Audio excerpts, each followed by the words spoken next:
দীর্ঘদিনের স্থায়ী বাসিন্দাদের এসআইআর এর মাধ্যমে নাম বাদ চলে গিয়েছে, এমনটাই অভিযোগ। এই প্রতিবাদে এলাকার বাসিন্দারা রাস্তা অবরোধে সামিল হন। মঙ্গলবার সকালে প্রায় 1 ঘন্টা ধরে রাস্তা অবরোধ চলে গোবরডাঙ্গার নকপুল মোড় এলাকায়। বনগাঁ থেকে বসিরহাট এবং হাবড়া থেকে মছলন্দপুরগামী যানবাহন অবরোধের জেরে আটকে পড়ে। এরই মধ্যে অবরোধে আটকে পড়েন কলেজের এক অধ্যাপিকা। গাড়ি থেকে নেমে তিনি কার্যত প্রতিবাদ করেন।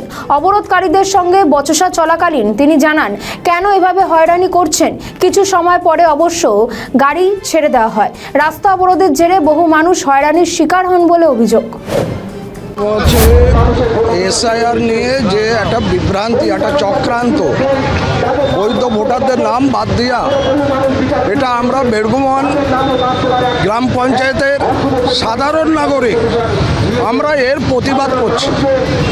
প্রতিবাদটা এই হচ্ছে, ধরুন একজনের নাম হচ্ছে রাম, তার ঠাকুরদাদা মারা গেছে 102 বছর বয়সে,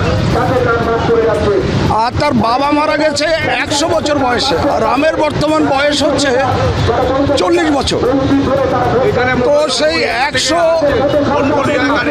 এইটা সমগ্র বেড়গুমন 18টা বুথ, 18টা বুথের মধ্যে ম্যাক্সিমাম বুথে 100, কোনো বুথে 60, কোনো বুথে 75, টোটাল ডিলিট হয়েছে 58টা ভোট।